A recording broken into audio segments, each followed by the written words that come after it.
If you grew up near the Appalachian Mountains, you already know. Folks don't just make up stories out here, they remember them. I'd love to know, where are you tuning in from and what time is it right now? Drop it in the comments. It's wild how many of us are sitting in the dark, listening to the same story, scattered across different corners of the country. Hit the like button and subscribe. It helps more people find their way into these woods. Whether they should or not. Let's start. I was 36 when I finally admitted to myself that I couldn't keep pushing through the haze anymore. Not long before, I'd quit my job teaching history at a community college after months of burnout. It wasn't the students that drove me out. It was the endless grading, the politics, the pressure to turn everything into some flashy online module. My chest had been tight for months, like every breath cost extra effort. So when my sister forwarded me a listing for a rustic cabin rental in the Appalachian Mountains, perfect for writers, artists, or anyone needing to recharge, I took it as a sign. It wasn't about writing a book. Not really. I just wanted to sit in the woods without anyone expecting anything from me. No grading portals, no committees, no lectures to polish. The listing photos showed a simple clapboard cabin near Ironwood Hollow, right on the edge of Pisgah Forest. It looked unremarkable, which was exactly what I needed. I booked 5 nights, told myself I'd spend them walking, reading, maybe journaling. Something wholesome, restorative.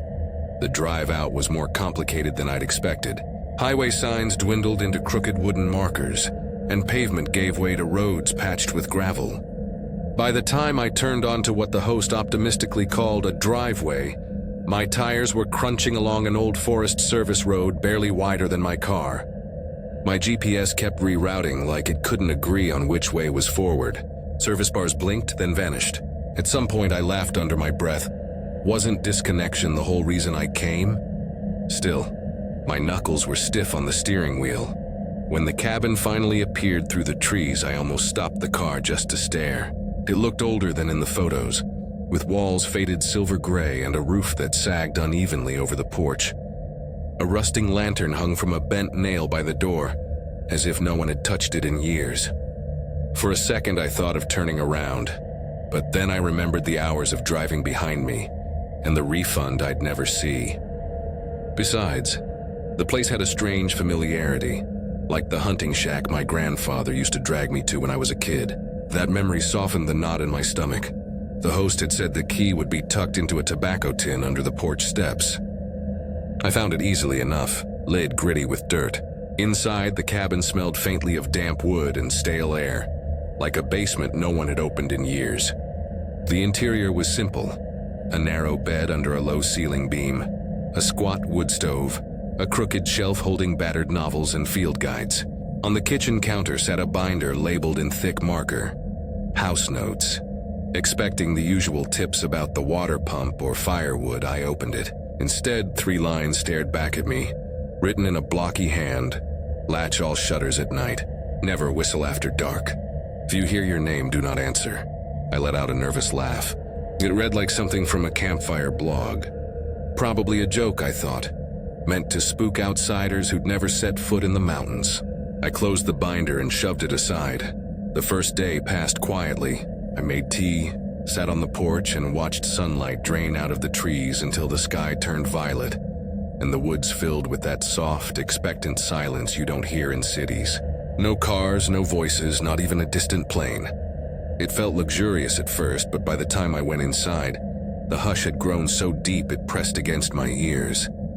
I latched the windows anyway, half smiling at the absurdity of it, then curled under the quilt with an old paperback. I must have drifted off because I woke with a start sometime after midnight, skin prickling as though a cold breeze had slithered across me. At first I thought I'd dreamed it. Then I noticed the shutters above the bed rattling slightly. My stomach dropped. I was certain I'd fastened them earlier. Pushing up with stiff arms, I found the latch turned sideways, just enough to leave a crack. I shut it again, harder this time, and pressed my palm to the wood until I convinced myself it would stay. Still, it took forever for sleep to return. Morning made everything ordinary again. Sunlight spilling through pine branches, kettle whistling softly on the stove, the ordinary rhythm of making eggs. But when I rinsed my plate, I froze. Across the window above the sink, faint streaks clung to the glass. They looked like fingerprints smaller than mine, smudged downward in pale arcs. For a long moment I stood motionless, water running over my knuckles. Then I forced myself to wipe them away, heart hammering like I'd sprinted. To shake it off, I decided to try the trail marked on the host's map. Wound up the ridge and looped back, nothing too challenging. The air smelled of wet leaves and iron-rich soil, and with each step I felt steadier, until I stumbled onto the clearing. It was about a mile in, where the trees pulled back to reveal a circle of stones laid so precisely it could never be chance. Inside the ring, a shallow pit yawned, and in its center sat a weathered wooden chest bound with rusted nails. A length of frayed twine trailed from one corner into the dirt, vanishing into the undergrowth. The air there felt heavy, as if the forest were holding its breath. My mouth dried instantly. Every instinct screamed not to touch it. I backed away, footsteps crunching too loud, and didn't turn until the cabin reappeared between the trees. That night I tried to read, but my eyes kept darting toward the windows. Every creak in the walls made me flinch. Around midnight, I shoved a chair under the doorknob, something I hadn't done since childhood, and tried to convince myself I wasn't being ridiculous. The first sound came after 1. 3 deliberate knocks at the door. Not frantic, not hesitant, just steady. My breath caught. Told myself it was a branch, a raccoon, anything. But then came another sequence. 3 knocks. Same rhythm. My body went rigid, heart hammering like a trapped bird. I didn't move. Minutes passed. Silence returned. Then a faint whistled tune drifted through the shutters. Just a few notes wavering. My blood went cold. The binder's warning flashed in my head. Never whistle after dark. I sat frozen, counting each shallow breath until the sound faded. Then came something worse. My name, spoken low outside the window. Daniel. It was my sister's voice. Perfectly clear, like she was standing right outside the shutter. For a second, raw hope surged in my chest. Then logic crashed in. She lived 3 states away. There was no way. The voice came again, coaxing, almost playful. Daniel, open up! My throat locked. I clamped my hands over my ears, but the sound threaded through, intimate and wrong. I don't remember when I fell asleep, only that I woke sprawled on the floor at dawn, throat raw like I'd been screaming. I packed in a frenzy, tossing everything into my bag. But before leaving, I circled the cabin once, almost against my will. That's when I saw it. Beneath the kitchen window, pressed into the soil, lay a charm twisted from twigs into a spiral, bound with what looked like coarse black hair. Around it, small prints patterned the dirt, bare feet narrow, circling the cabin like a ritual. By the time I reached the main road, my phone buzzed back to life with missed calls and messages. My sister's name filled the screen. For a wild second, I nearly answered. Instead, I called the host. When he picked up, groggy and confused, I asked, "Has anyone else been using that cabin?" Silence stretched, broken only by his ragged breath. Finally, he said, "That place hasn't had a guest since last winter. Locals say the hollow doesn't stay empty, though. Not if you listen when it calls." I hung up before he could say more. I never wrote a review, and I've never set foot in another cabin since. After 10 years working as a crisis hotline coordinator in Raleigh, the calls had started following me home, echoing inside my skull long after I'd hung up. I'd find myself staring at my phone at 3 in the morning, phantom ringing in my ears, convinced I'd missed someone's plea. When my supervisor suggested I take a sabbatical from my well-being, it felt less like an offer than a warning. That same night, scrolling half-numb through rental listings, I saw a photo of a weather-gray cabin tucked somewhere off Windroot Pass in the Bald River Gorge wilderness. The caption read, "For solitude seekers. No Wi-Fi, no cell service, and a spring-fed pump for water." It wasn't pretty, but it looked like a place where I could finally hear my own thoughts instead of everyone else's. I booked 5 nights and convinced my cousin Janelle to come along. She'd just been laid off from a marketing job and kept telling everyone she wanted a digital detox. Mostly, I think she came because she didn't trust me to go off the grid alone. When we left the highway for the state route, the sky was still bright, but the light changed as soon as we dipped into the foothills. Shadows dripped between the trees like ink running down paper. My phone flickered between one bar and none. By the time we reached the tiny town of Maple Ford, the last dot on the map before the wilderness, my stomach had tightened into a hard knot. We stopped at a gas station with peeling murals of trout on its walls and a single pump that still clicked like an old typewriter. Inside smelled of diesel and canned soup. The man behind the counter wore a mesh cap with the words, "Lost Hollow Fire Department," embroidered across it. He barely glanced at us, but when I paid for bottled water and a packet of trail mix, he said, "Stay on the marked road. Don't wander past the blazes." His voice had that sandpaper edge of someone who wasn't used to giving advice but felt compelled. I asked if there were bears. "Not the kind you're thinking of," he said, and went back to his newspaper. Janelle rolled her eyes when I told her. "Classic creepy local foreshadowing," she whispered as we headed back to the car. Still, she double-checked the printout directions while I drove. We turned off the state route at a leaning sign that read, "Ridgewell Spur." The pavement disintegrated almost immediately into a ribbon of gravel pitted with potholes. Overhead branches knitted together so tightly they blocked out most of the sky. My ears popped like we'd climbed fast, though the car's altimeter barely budged.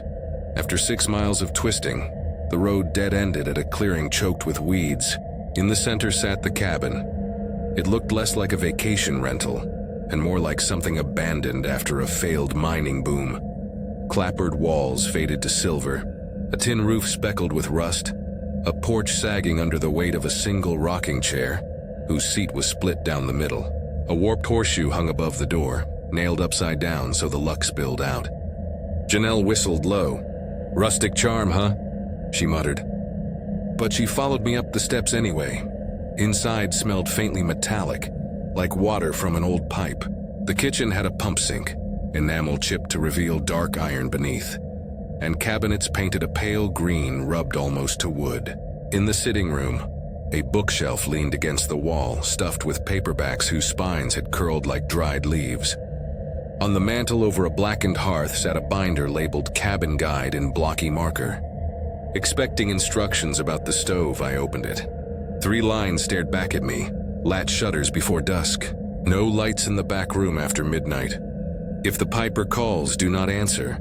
I laughed nervously. They're really committing to the vibe. Janelle glanced over my shoulder and snorted. Mountain Airbnb creepypasta. But she closed the back room door anyway. The first day passed in a kind of stunned quiet.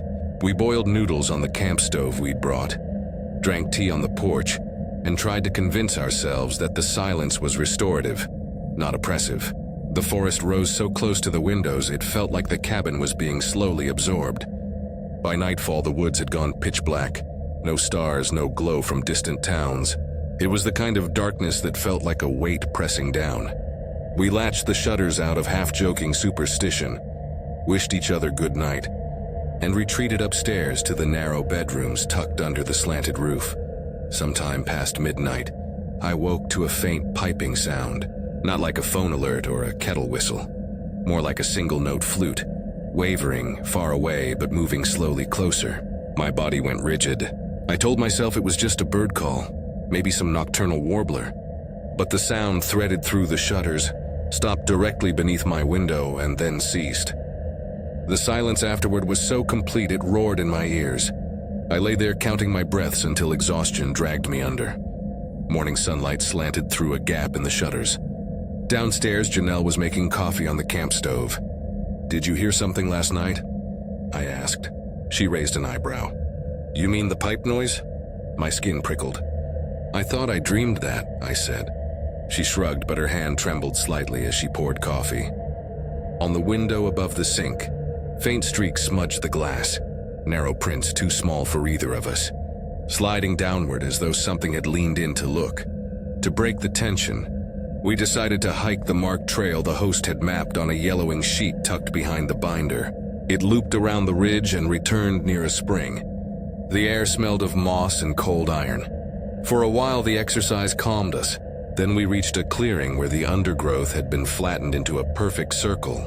In the center stood an old wooden frame, like the remnants of a doorway with no house attached.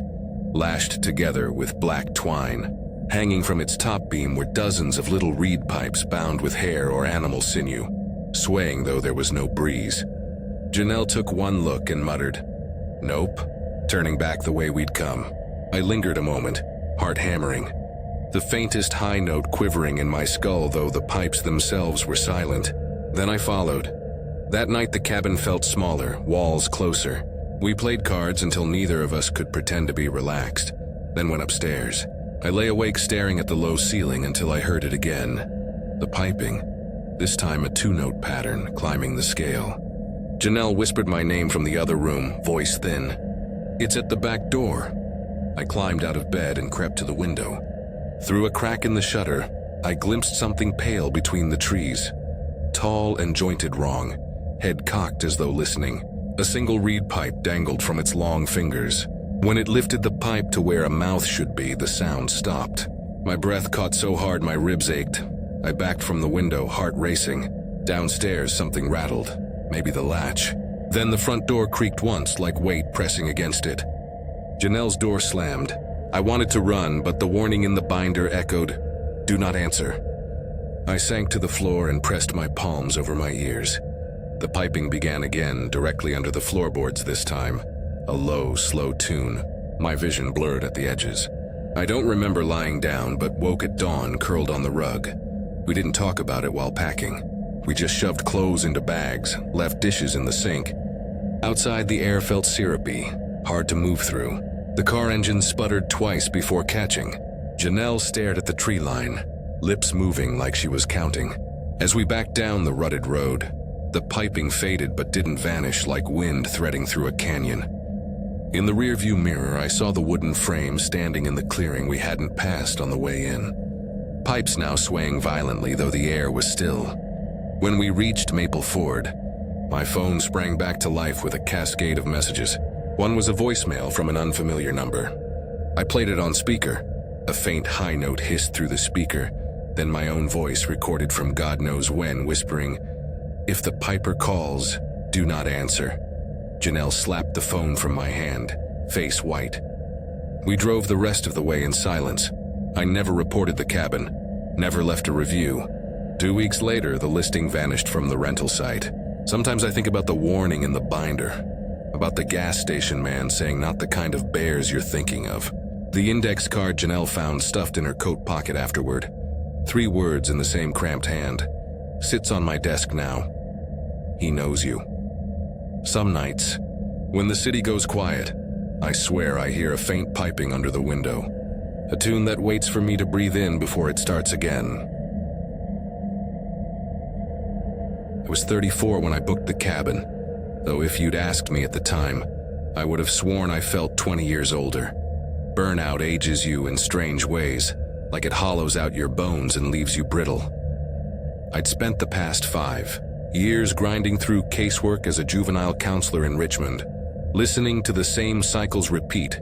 Kids trapped in homes they couldn't escape, parents stuck in anger they couldn't manage, paperwork stacked higher than the kids. Actual lives.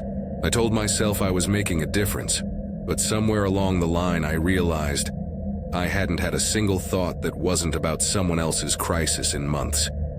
My doctor muttered something about stress-induced hypertension. My sister said I looked gray around the edges.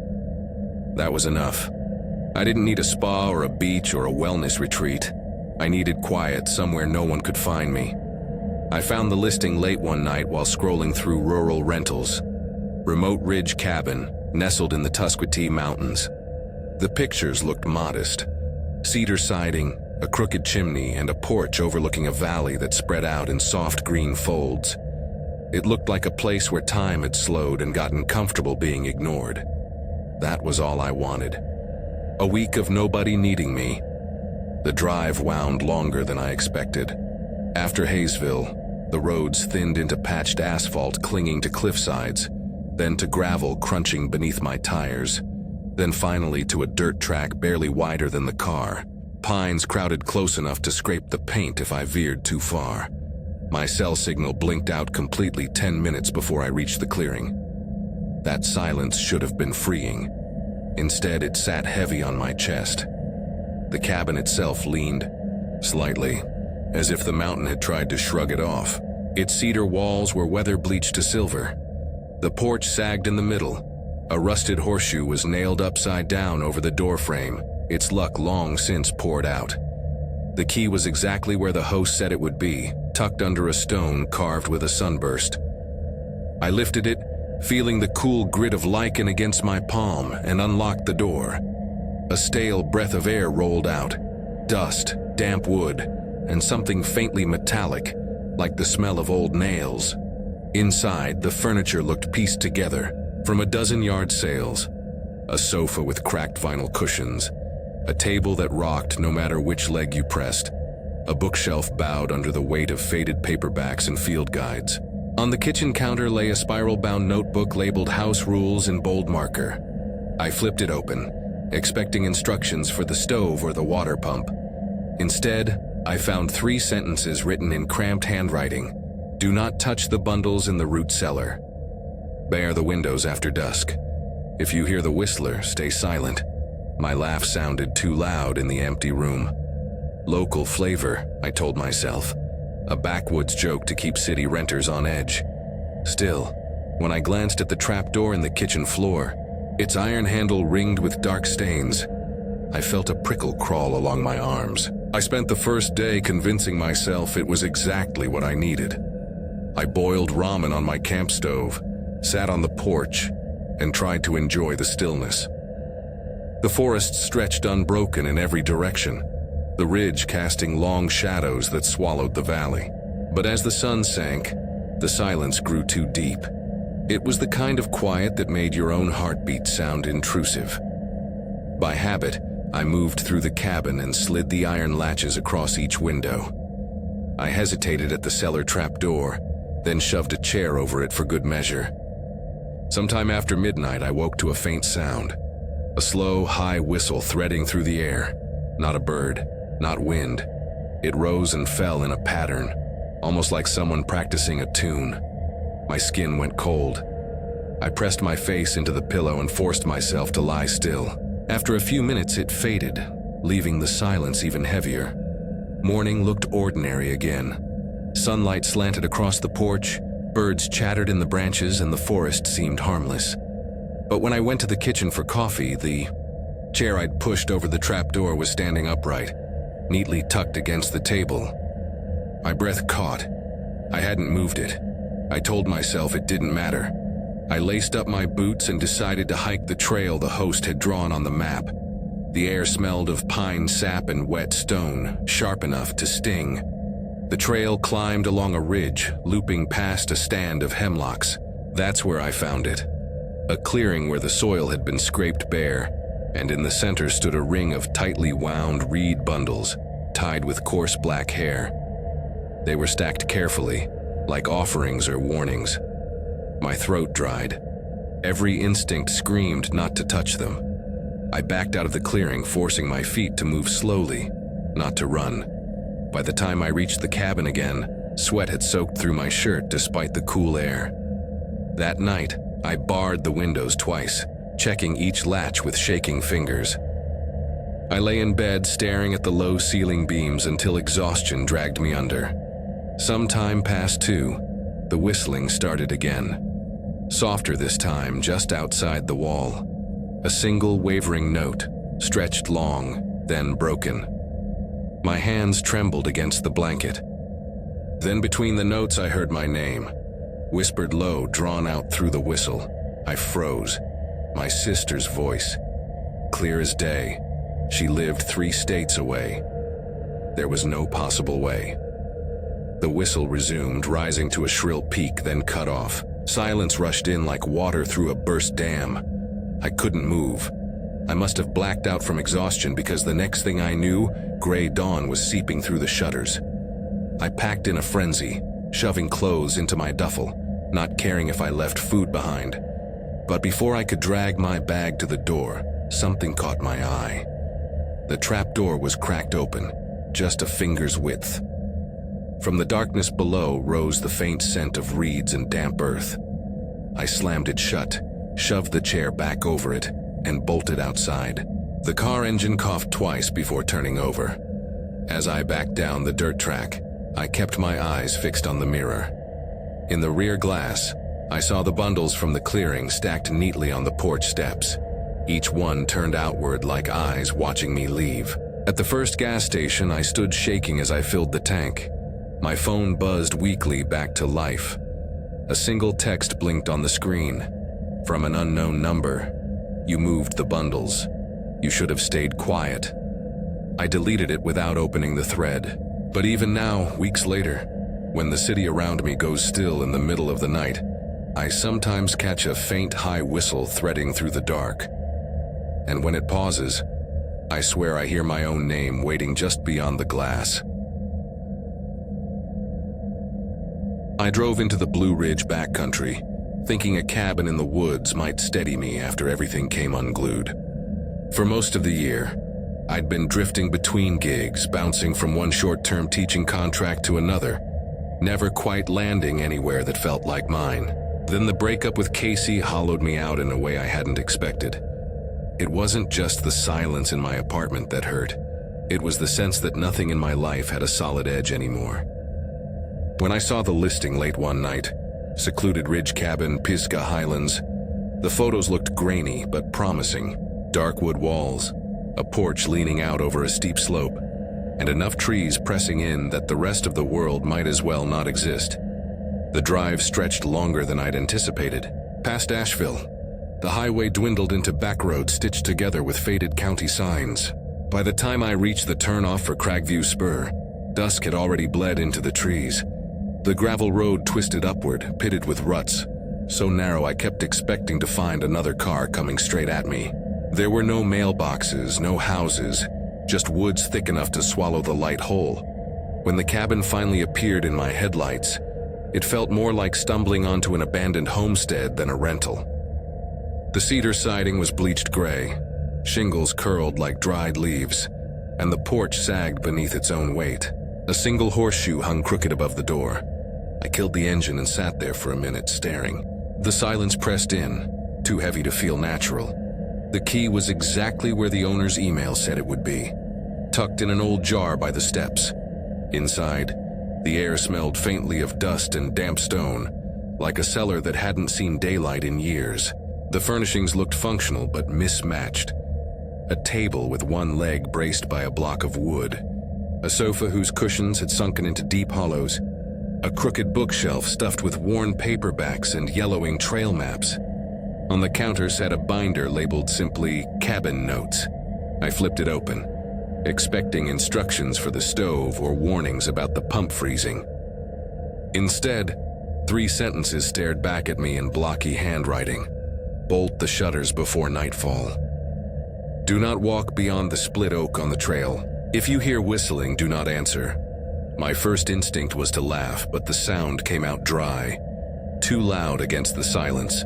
It read like local superstition, some prank aimed at city renters. Still, I felt the words settle like grit in my chest. The first evening passed without incident. I made a pot of noodles on the camp stove, sat on the porch until the tree line dissolved into black, and went to bed with a book. For the first time in months, I fell asleep quickly. Sometime past midnight, I woke to a faint sound. Not footsteps, not an animal. A high, thin whistle drifting through the shutters. Rose, wavered, and fell, repeating in no clear melody. My body went rigid. I pulled the blanket up to my chin and lay perfectly still until, after what felt like forever, the sound faded. The silence afterward felt heavier than before, pressing into my ears until they rang. In the morning, the cabin looked harmless again. Sunlight spilled through the slats and the forest outside hummed with insects. I convinced myself I'd dreamed the sound. Still, I checked each shutter latch before making coffee. That's when I noticed the chair I'd left tucked under the table had been moved. It stood at an odd angle facing the door, as though someone had sat there during the night. To shake it off, I followed the marked trail behind the cabin. The air smelled of wet leaves and iron-rich soil. About 20 minutes in, I reached a fork where one tree stood apart from the rest. Its trunk split down the middle like it had been struck by lightning. The bark was blackened and curled outward. A crude warning marker, maybe? I thought of the binder's line. "Do not walk beyond the split oak." I hesitated, then turned back. That night I barred the shutters again and tried to read. At midnight the whistling returned, this time closer, threading along the walls, sliding beneath the floorboards. The notes rose and fell in a slow pattern, almost like words stretched thin. My chest tightened until I could barely breathe. When it stopped, I realized I was gripping the book so tightly the spine had cracked. The next day I tried to call the owner. No service. I drove halfway down the spur before my phone flickered to life. One bar, just long enough to leave a message. Strange noises at night. "Is there something I should know?" My voice shook despite myself. The return call came hours later while I sat outside the diner in Maple Glen. The woman's voice was brittle, the kind you get after too little sleep. "No one stayed there since last fall," she said. "Why, what did you hear?" I told her about the whistling, about the binder, about the split oak. There was a long pause. Then she whispered, "If it calls your name, do not answer." And the line went dead. I drove back with dread rising in my throat. At the cabin, the porch looked unchanged. But when I opened the door, every item I'd left on the counter, bread, coffee tin, apples, was lined neatly along the floor, each one sliced in half with clean, precise cuts. The smell of damp reeds hung in the air, sharp and sour. That night, I shoved a chair under the doorknob and sat awake until exhaustion blurred my eyes. Around 3, the whistle began again. Louder now, a tune threaded with breath. Between notes, a voice shaped my name, dragging it long. "Eli, I." My blood ran cold. It was my sister's voice. She lived 3 states away.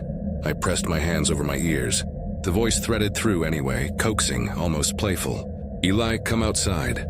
I don't know how long I stayed curled on the floor. When gray dawn finally seeped in, I stumbled outside to load the car. That's when I saw them. Small bundles of reeds tied with hair stacked neatly on the porch steps, each one facing outward like eyes.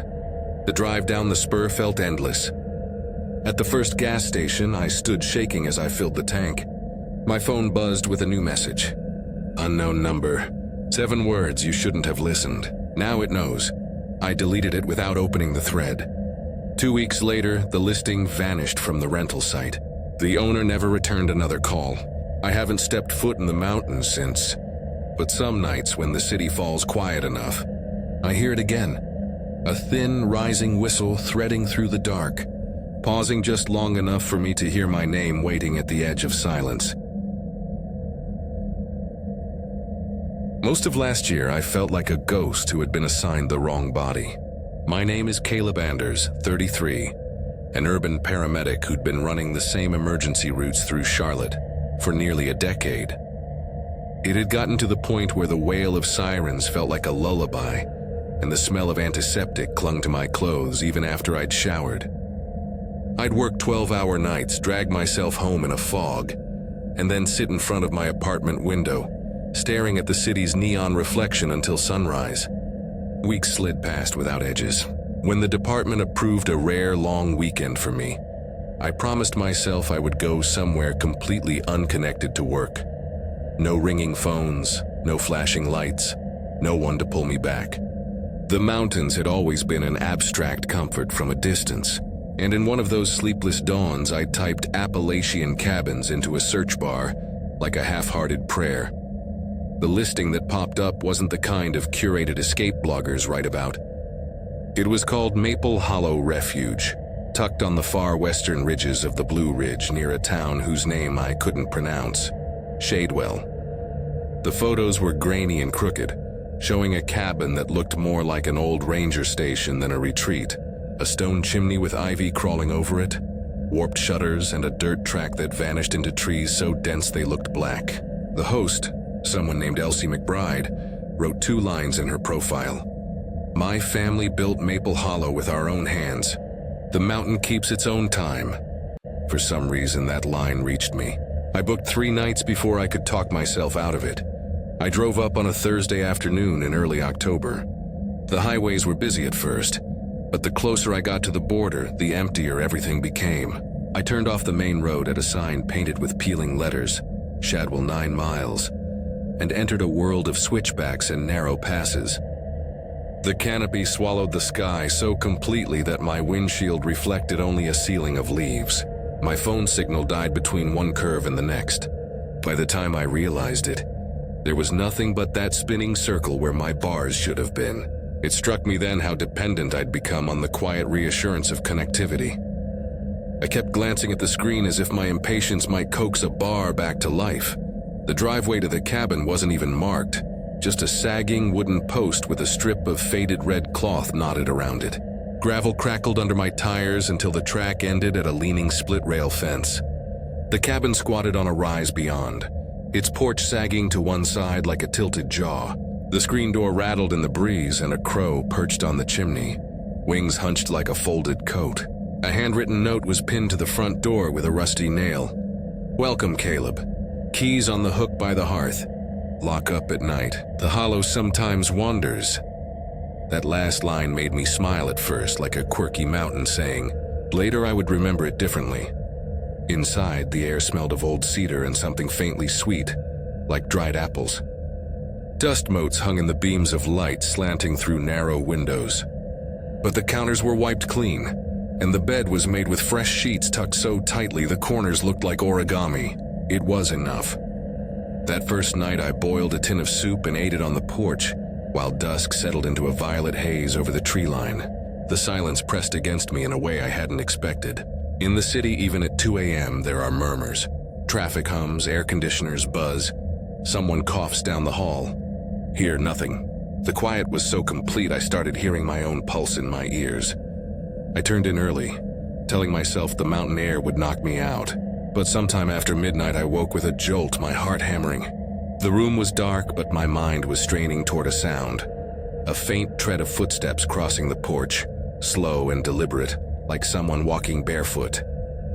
I held my breath until my lungs burned. The sound stopped. Nothing else moved. I told myself it was a dream. By morning, the fear felt like a leftover taste of medicine. I made instant coffee, stuffed a granola bar in my pocket, and decided to explore the trail Elsie had mentioned in her message. A narrow footpath started behind a sagging shed and descended toward a stream lined with mossy stones. The air smelled of wet leaves and iron-rich water. As I walked, the forest seemed to grow older around me. Trees with trunks like pillars, roots coiled across the path like frozen snakes. For a few hours, I let the rhythm of walking steady me. Around mid-afternoon, though, a silver-gray mist began to leak from between the trees. At first, it clung low like morning breath from the earth. Then it thickened, folding the forest into veils until everything beyond a few paces was swallowed. By the time I climbed back up the hill, the cabin loomed out of the fog so abruptly it startled me. And then I saw what was wrong. The front door was ajar, not wide, just enough to show the edge of the welcome mat. My stomach went cold. I remembered clearly locking it, hearing the click. I stood there for a long moment with my hand half raised before pushing it open. Inside, everything looked exactly as I'd left it. Backpack on the counter, thermos by the sink. But when I walked down the narrow hall, the bedroom door was closed. I hadn't shut it. My fingers trembled so hard it took me 3 tries to twist the knob. The duffel on the bed was unzipped. All my things were laid out in perfect order. Shirts folded into squares, socks arranged from darkest to lightest, my toothbrush placed dead center atop my shaving kit. It didn't look like someone searching. It looked like someone cataloging. I backed out slowly, closed the door as quietly as I could, and stepped onto the porch without turning my back on the hallway. I sat in my car with the doors locked, gripping the steering wheel until my knuckles blanched. The phone was still dead. I flicked open the same blank message thread out of reflex, as if my habit might conjure a signal. The sky darkened until the cabin was just a dim shape behind the mist. At some point, I must have drifted into a shallow doze, because the next thing I knew, pale light was seeping into the car. In that first gray dawn, I almost convinced myself I'd imagined everything, that I'd left the door cracked, that I'd started unpacking and forgotten. But I couldn't shake the image of my toothbrush centered like a specimen. I told myself I needed normalcy. Coffee, a hot shower, anything to reset the day. Inside, the kitchen looked untouched. I set the percolator on the stove and leaned against the counter, listening to the hiss and rattle as it heated. For a moment, the smell of brewing coffee anchored me. Then I turned toward the hall. The bedroom door was open wider than before. Bare footprints trailed across the floor, long, narrow prints smudged with pale mud. They led from the threshold straight into the bedroom and stopped just inside, as if someone were standing there invisible, waiting. My mouth went dry. Without thinking, I grabbed my backpack, snatched the keys, and walked out, leaving the percolator gurgling on the stove. I didn't bother closing the door. As I reached the end of the driveway, something caught my eye. A board nailed crookedly to a tree just beyond the fence. It was cracked down the middle, the paint faded almost white. McBride Hollow. No crossing without invitation. I hadn't seen that sign the day before. The fog pooled around it like breath. I didn't get out to check. I just drove. The road felt longer going down, the switchbacks sharper, the trees pressing closer. When my phone finally flickered back to life, I pulled into a gas station with peeling red paint. My hands were shaking as I dialed Elsie. It took me 3 tries to explain what had happened. She listened quietly. When I finished, she sounded weary, like she'd heard it before. Sometimes, she said, the hollow shifts. People lose their bearings. I asked what she meant. She paused long enough that I thought the call had dropped. Then she said softly, "It likes to look through other people's lives." My stomach turned. I told her I wouldn't be staying the other nights. She didn't argue, just said to leave the key in the mailbox if I wanted a partial refund. I drove until I reached the interstate. But even there, with traffic streaming past and my phone buzzing with old notifications, I couldn't shake the feeling that something was watching from the tree line, patient enough to wait until I returned. At home, when I unpacked my bag, I found a small folded slip of paper tucked into my shirt pocket. I hadn't put it there. On it, written in a cramped hand, was a single line. "The Hollow remembers you." That was 3 months ago. Since then, I haven't rented another cabin, and I've started leaving the TV on when I sleep, even if it's just static. Some nights as I'm drifting off, I swear I hear slow footsteps crossing my balcony. I've stopped checking. I know how it feels to stare into a dark hallway and sense that something you can't see is standing just on the other side. I was 29 when it happened, young enough to still believe that a weekend alone could fix what months of exhaustion had done to me. I wasn't a corporate manager or a burned-out teacher like most people I knew who fled into the woods for a reset. I was a freelance photographer based in Knoxville, juggling cheap gigs for real estate agents and wedding planners. That winter, after a string of sleepless nights editing other people's memories, I started fantasizing about going somewhere my phone couldn't reach me. A friend of a friend mentioned a quiet retreat in the Unicoi Highlands, just across the Tennessee-North Carolina line, a cabin supposedly used by artists before it fell off the radar of any rental app. The caretaker answered my email with a single line: "Cash only, key in lockbox by doorframe." No photos, no amenities list. Felt sketchy, but also like exactly what I wanted. Somewhere too forgotten to market itself. I left before dawn on a slate gray Friday in February, my car stuffed with camera gear I knew I wouldn't use. The farther I drove, the narrower the roads became, until they were nothing but strips of asphalt curling through bare hardwood forests. By the time I reached the last turnoff, a dirt lane marked only by a weather-beaten sign reading Laurel Spur, the sun had dropped low enough to throw cold brass light across the ridges. The lane twisted for miles, potholed and soft from meltwater, with tire tracks that faded and reappeared like someone had been trying not to leave a pattern. My cell signal died halfway up. When I finally saw the cabin, it startled me. Not because it looked scary, but because it was so ordinary. A squat timber structure with a pitched roof, tucked into a clearing the size of a basketball court. The only sign of upkeep was a pile of fresh-cut firewood stacked beneath the eaves, and a new padlock hanging from the shed out back. The motion light above the porch blinked on as soon as I killed the engine. It was the sort of stark white LED you see in storage facilities, and for some reason it made the clearing look staged, like a set built to resemble seclusion. Inside, the place smelled faintly of charred coffee and damp cedar. A chipped mug sat upside down by the sink. and beside it lay a plastic sleeve holding a few sheets of paper. The first page was a printed emergency contact list with 2 numbers crossed out in pen. The second was a hand-drawn trail map sketched in pale green marker. The third was a folded scrap of lined notebook paper, the ink blotchy as if written in the rain. Do not cross the stone footbridge after dusk. Keep doors bolted. If you hear whistling, leave without packing. No signature. No welcome. Just that. I laughed, actually laughed, as if some retired park ranger had tried to spice up the rules for tourists. But the paper left a faint smear of blue on my thumb, like the ink hadn't fully dried even though the paper was brittle at the edges. I put it back and made instant noodles on the little gas stove, then poured myself a generous measure of whiskey. The bed upstairs was little more than a mattress laid across pine slats. But after weeks of caffeine and deadlines, I dropped into sleep almost immediately. Sometime after midnight, a cold blue strobe lit the ceiling. My eyes snapped open before my mind had a chance to catch up. The motion light outside had triggered, casting its beam through the slats of the blinds. I sat up and listened, heart drumming so loudly it felt like it belonged to someone else.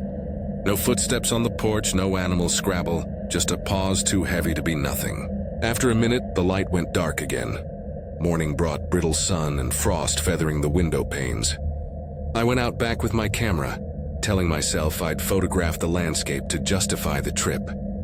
The clearing was undisturbed except for a pair of faint grooves leading from the tree line toward the shed, as if someone had dragged a stick or a boot heel through wet leaves. They vanished halfway across the clearing. The caretaker's note popped into my mind. If you hear whistling, leave without packing. And I snorted at myself. Nobody had whistled. I'd heard nothing at all. That afternoon, restless, I followed the easiest trail marked on the map. It started behind a shallow gully, where meltwater trickled through stone slick with moss. After 10 minutes, the path narrowed to a tunnel of rhododendrons. A fence post jutted out of the brush up ahead, wrapped in a strand of cracked yellow tape. Beyond it, a small stone footbridge arched over a stream. The stones looked older than the bridge itself, pitted and pale like bones in a creek bed. Something in me balked. I'm not a superstitious person. I've spent nights in abandoned factories and derelict farmhouses without a flicker of nerves. But standing there, camera dangling from my neck, I felt as if I'd already crossed into someone's living room uninvited. The air smelled faintly of iron. My fingers tightened on the strap and I turned back, not walking so much as retreating. That night, I built a fire in the stove and read an old paperback I found on the shelf. Outside, the woods swayed against the blackness, their shapes doubling in the window glass. At 9:11, because I remember the digits on my watch exactly, the first knocks came. 3 slow raps on the back wall.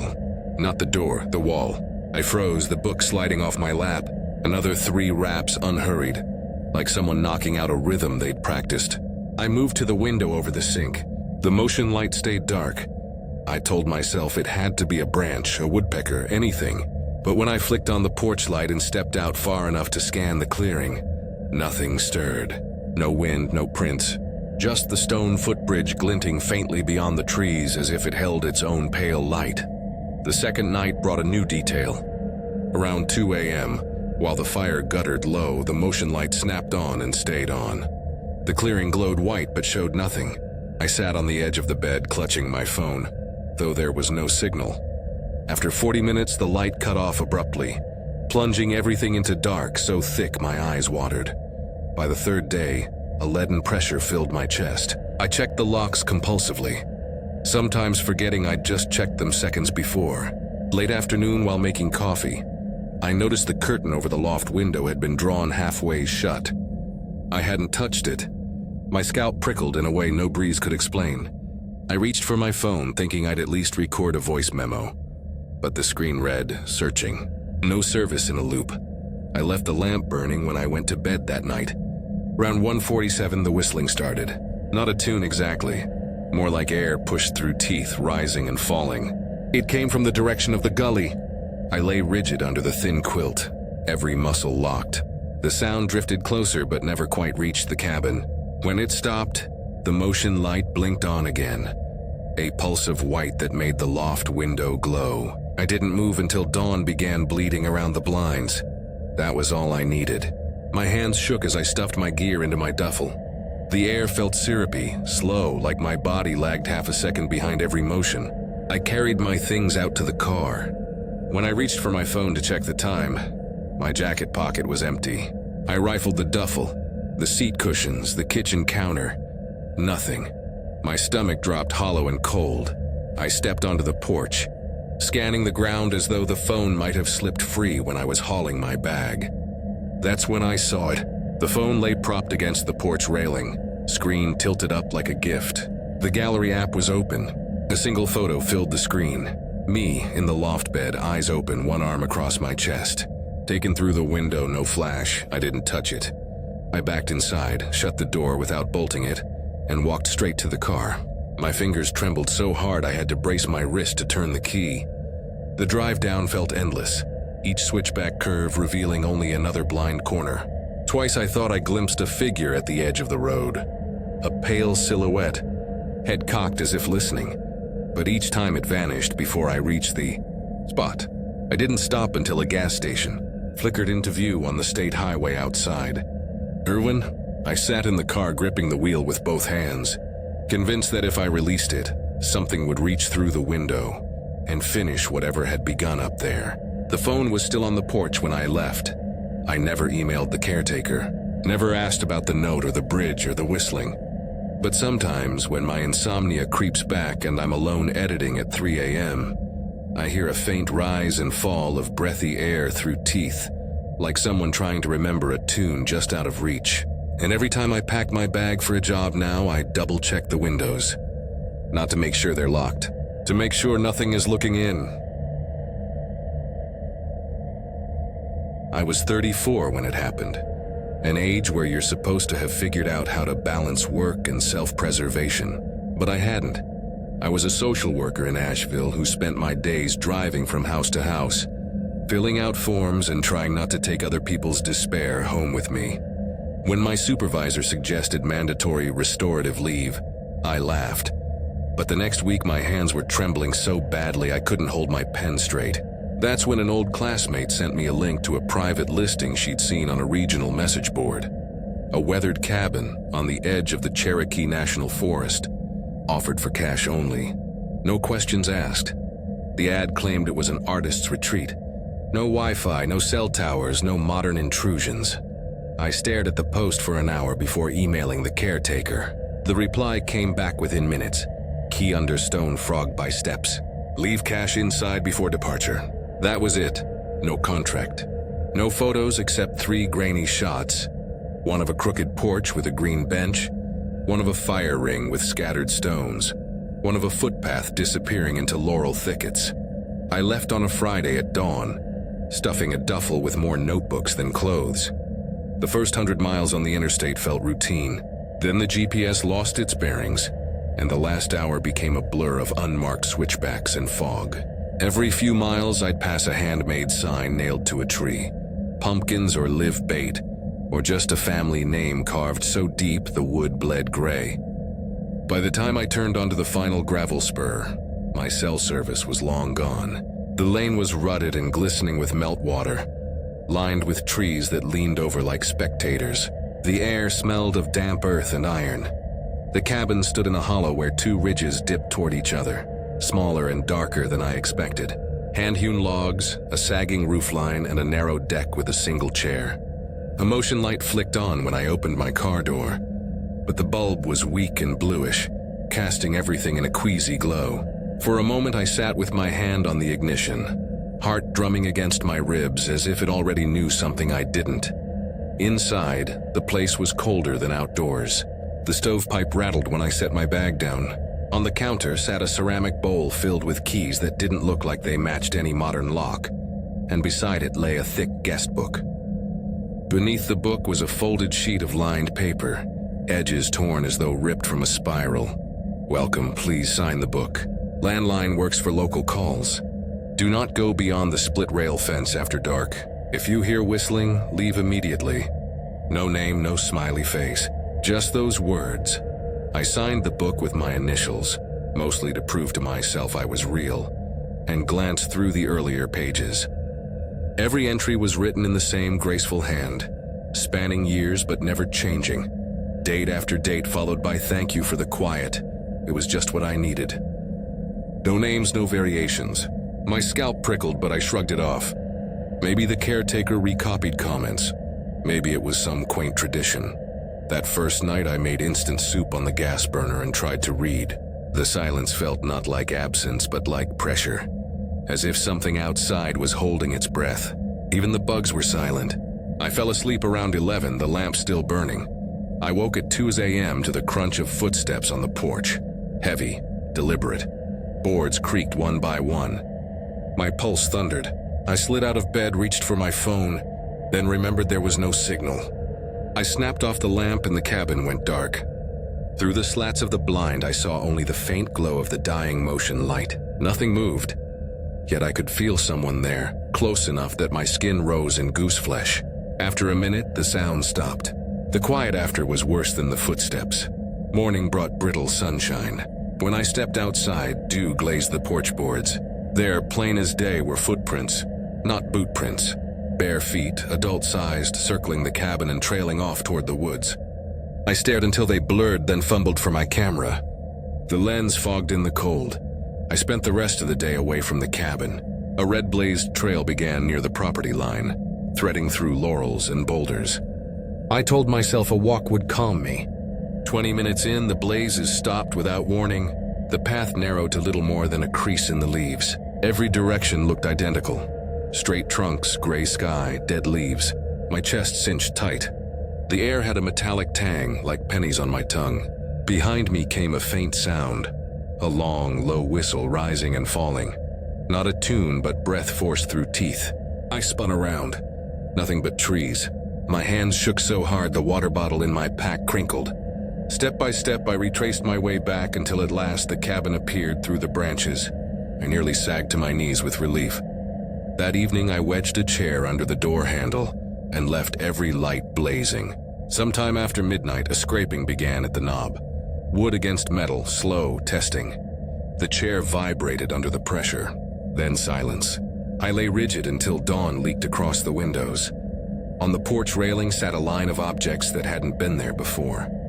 A row of 7, a bird's skull bleached white, a coil of red string, a child's shoe stiff with mud, a rusted padlock snapped open, a pine cone wrapped in twine, cracked mirror no larger than a hand, and at the center a candle burned almost to nothing. They looked arranged, not dropped. My eyes watered. I swept them into a paper sack, carried it to the fire pit, and burned everything. The string snapped with a sound like a hiss. The mirror fractured, throwing slivers of flame light at my boots. Inside, the guest book lay open to a fresh page. At the bottom, a new line in that same elegant script. You are not alone. The ink glistened as if still wet. I hadn't touched the book since signing my initials, that was it. I packed without folding anything. My fingers fumbled every zipper. When I reached for my phone to check the time, my pocket was empty. I scoured the kitchen counters, the sofa cushions under the bed. Nothing. My stomach went hollow. On the porch, leaning against the railing, sat my phone. The screen faced up, gallery app open. A single photo filled the display. Me in the loft bed, eyes open, one arm across my chest. Taken through the window. No flash, I didn't touch it. I walked back inside, left the door unlatched, grabbed my bag and went straight to the car. My hands shook so badly I had to press my wrist against the wheel to turn the key. The drive down the spur road felt endless, each curve a blind corner. Twice in the rearview mirror, I thought I glimpsed someone at the edge of the trees, a pale figure tilting its head as if listening, but each time when I looked again, the space was empty. I didn't stop until a gas station appeared on the state highway outside Newport. The attendant asked if I was all right. I must have looked wild-eyed, gripping the steering wheel as if it could anchor me. I mumbled something about bad cell service and bought a coffee I didn't drink. That was months ago. I never went back, never contacted the caretaker. But sometimes when I'm alone late at night filling out case notes, a sound leaks through the quiet. A faint, breathy rise and fall like someone trying to remember a tune. And every time I glance at my phone, I half expect to see a new photo waiting. taken from just outside whatever window I've forgotten to check. I rented the place, though rented might not be the right word. The cabin wasn't on any real booking site. I found it in a regional classifieds group buried under ads for used tractors and handmade quilts. The post had no name attached, just a short description calling it a quiet place in the Cumberland Gap, perfect for reflection. The photos were grainy, like they'd been taken on a flip phone. A porch with a rocking chair missing a slat, a fire pit choked with weeds, a single room with a bed shoved against the wall. The price was cheap enough I didn't ask questions. I was working as a night shift nurse then, the kind of schedule that eats away at your sense of time. Months of blood pressure checks and fluorescent lighting had left me hollow-eyed and twitchy. I told myself a few days alone in the mountains would reset me. Maybe I'd even sleep through the night like a normal person. The drive out from Knoxville started on the interstate, bland enough. But the last hour wound through narrow roads where the trees pressed close, their bare limbs clicking together overhead. My phone lost service a good half hour before I reached the turnoff. The cabin sat at the end of a gravel spur named Millstone Trace. Though the road marker was so rusted it was almost illegible. My borrowed sedan complained over every pothole. By the time I pulled up, twilight had already seeped into the holler. The place looked more like a tool shed than a retreat. The siding was weather-worn, patched in spots with sheet metal. A line of shingles hung loose above the chimney. Still, the clearing was hushed and secluded, which was all I thought I wanted. The key was waiting in a rusted lockbox zip-tied to the railing. Inside, the cabin smelled like damp pine and melted vinyl. Not terrible, just faintly wrong.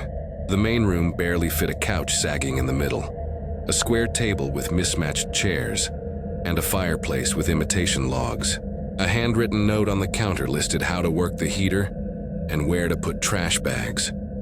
The last line said, "Don't cross the creek after dark. If you hear whistling, do not answer." A little blue smiley face had been doodled next to it. That first evening, I unpacked slowly, like arranging my clothes in neat piles might tether me to some normal rhythm. I heated a can of soup, sipped instant coffee, and stared out the window. The woods around the cabin looked skeletal, branches woven together like black veins against a purple sky. The quiet was so complete it felt staged. No owls, no insects, just stillness pressing up against the glass. I fell asleep earlier than I had in months, my body grateful for the silence. Sometime past midnight, I woke with my heart already thundering. A sound carried from the kitchen, a faint tapping, irregular like fingernails brushing against glass. I lay stiff on the thin mattress, holding my breath. My mind scrambled for excuses. Maybe the gutters rattling, maybe a branch against the siding. But the sound came again, measured and deliberate. 4 light taps, a pause, then 4 more. My ears rang from the effort of listening. After what felt like an hour, the tapping stopped. I dozed toward dawn, convincing myself exhaustion had twisted ordinary noises into menace.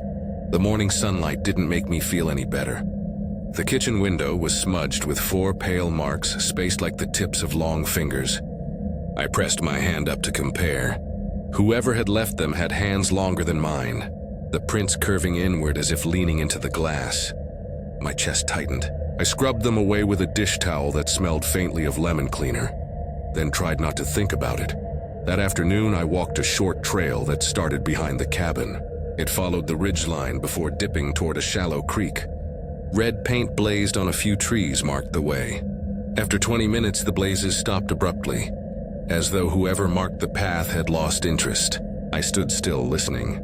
No water sounds, no birds, only the faint rasp of my own breath. For a moment, I had the unsettling impression someone was standing just behind me. I spun around, heart hammering, but the woods were empty. My hands shook as I retraced my steps. By the time the cabin came into view, my knees were weak. That night, I tried to stay awake, leaving the TV on mute to keep the room lit. Just past 2 a.m., the sound returned. 3 slow taps on the glass, a pause, then 3 more. My throat closed like I'd swallowed a stone. This time I forced myself to move. I crept to the kitchen window, every floorboard threatening to groan. Outside was only blackness, my reflection staring back at me. Then I saw them. 4 new smudges pressed high on the glass, longer and deeper than before. I wiped them away with shaking hands, then turned every light on in the cabin. I didn't sleep at all. The third day, the sense of being watched gnawed at me constantly. Shapes seemed to slip between the trees whenever I turned my head. My shoulders ached from being clenched. By dusk, I decided to confront it. I turned off all the lights, stepped out onto the porch, and sat in the rocking chair facing the woods. The silence was suffocating. After 20 minutes, a voice drifted from inside the cabin. "Come in now." It wasn't a whisper. It wasn't even menacing. It was flat and clear, like a line read from a card. My whole body locked. My phone was inside, glowing faintly with a notification. I didn't move. The voice didn't repeat itself, but it didn't need to. My hand gripped the chair so tightly my wrist bones popped. Finally, I edged off the porch, circling to the side window. The living room was empty. The kitchen, too. No movement. Yet the rocking chair by the window had been turned inward, facing the couch. I hadn't moved it. When dawn came, the cabin looked smaller, as though it had shrunk overnight. I stepped inside only to grab my things. My duffel gaped open where I'd left it on the sofa.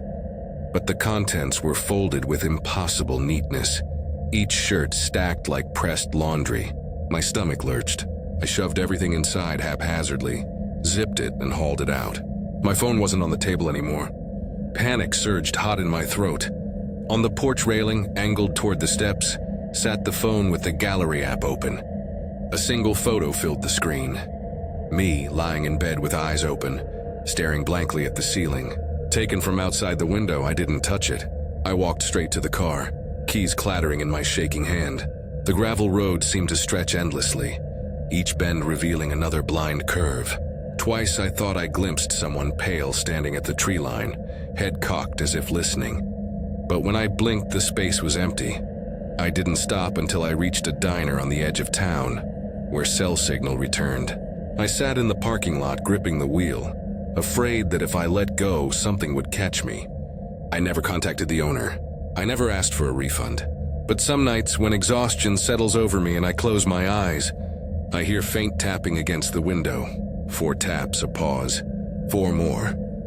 And I can't tell if it's coming from the glass or from somewhere inside my own chest. I was 31 that spring, stuck between jobs and stuck in my own head. I'd left a teaching position in Charleston. After one too many sleepless nights marking papers and listening to my chest pound like a drum in the silence, I told myself I was just taking time off. But weeks blurred into months, and the longer I sat in my apartment, the harder it became to move at all. When a friend from college mentioned a listing she'd seen buried in a community forum, an artist's hideaway in the Allegheny Ridges of eastern Kentucky, I latched onto it like a lifeline. The ad claimed total isolation, no neighbors within a mile, a cabin with enough basics to get by and protective charms still intact. I should have been put off by that last line, but at the time it sounded more eccentric than ominous. I booked 2 weeks, telling myself I'd start drafting the essays I'd been meaning to submit to graduate programs. The drive from Charleston to the mountains took most of a day, the last stretch winding through roads so narrow, I held my breath around each blind turn. My phone had gone dead an hour before I reached the coordinates. The gravel track that finally appeared on my map looked more like an abandoned driveway than a road, with weeds pushing up through the ruts. The name carved into the old marker, Hawthorne Trace, was almost swallowed by moss. The clearing opened suddenly, revealing a lopsided cabin crouched low beneath the trees. The roof was patched in places with corrugated tin, and the porch sagged so deeply in the center, it looked like one step might snap the boards. What caught my eye, though, were the little brass bells strung in a crooked lattice beneath the eaves. They weren't ornamental. They looked handmade, tarnished and uneven, each one tied with clear fishing line. The slightest breeze should have set them chiming, but they only hung still, as if even the air was holding back. Inside, the cabin smelled faintly of old pine and something sharper, like melted plastic. The interior was plain. A sagging sofa, a scarred wooden table, a stone fireplace clogged with ashes. A note sat on the counter, hand-scrawled in block letters. Welcome. Water pump is touchy. Don't tamper with the bells. If you hear them at night, stay in your room. A small doodle of a star had been drawn in the corner. I laughed uneasily, telling myself it was just another Appalachian quirk, like hanging horseshoes or painting porch ceilings sky blue. Maybe the bells kept animals away.